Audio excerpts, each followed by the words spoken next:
Did you know about 1 in 12 African Americans are affected with sickle cell? In 1999 to 2002, this number dropped significantly by 22%. Today I'm talking about sickle cell to raise awareness about it because it's an ongoing threat. People continue to ignore it. Why? Because I have sickle cell. What? I'm going to be talking about these 3 points. The origins of sickle cell traits, and sickle cell anemia. The origins of sickle cell.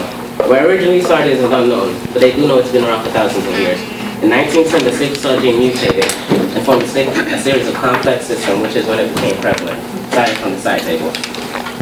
The scientific breakdown. In the adult hemoglobin, it consists of 2 A globin and 2 B globin chains. In the sickle cell hemoglobin, the B globin chain is replaced with glutamic acid by vitamin. Malaria. Having sickle cell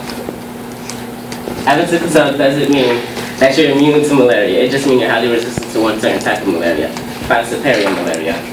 This malaria is the deadliest type of malaria, and it's prevalent in places like Africa, India, and China. Sickle cell is prevalent in those areas only because it poses an ongoing threat, so it's like a safety shield. We did it first, and by that I mean we used polymorphism to look for increase or loss in restriction enzyme at certain sites to follow the allele in the family pedigree. We also proved that the sickle cell gene mutated several times in human history. These studies were the first application to follow the restriction enzymes and fragmenting polymorphisms to follow the disease genes. It was a milestone in human genetics. In sickle cell in particular, it paved the way for potential diagnosis, and it also changed genetic counseling. Now I'm going to talk about how it relates to the trait. Having the trait does not mean you have the disease. It simply means you inherit it from your parent. These people with the trait usually do not have any symptoms, but in extreme conditions there's 2, which are kind of buzzkills. It's either sudden death or pain crisis. You laughing? These are usually triggered from like loss of oxygen, being in a changed atmosphere like scuba diving, or even training extremely hard, like when you go to military boot camps or even athletes training for certain competitions. It's best to get tested. To get tested, they just do a simple blood test looking for a certain hemoglobin. They do this using high performance chromatography, and they just look for which hemoglobin is present.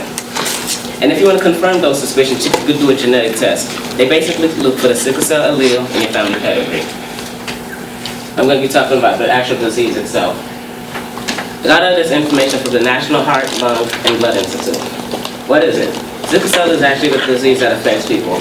In regular people, the sickle cell genes look like this, the sickle cell blood cells look like this, the blood cells look like this, but in the sickle cell people, it's like this, it's all sickle shape. And they're usually sick and stiffy, which is usually why it causes a lot of complications. The symptoms. The symptoms are usually anemia, pain crises, jaundice, and frequent infections. These symptoms vary with every different patient. So one sickle cell kid could have jaundice and pain crisis while the other kid has none. And then there's complications. All these complications have to do with your sickle cell blocking passage to a certain area. For example, acute chest syndrome, which is when it blocks access to your lungs. Organ damage, when they block access to your organs. Or even blindness, when the blood vessels in your eyes get blocked by the sickle cell gene itself.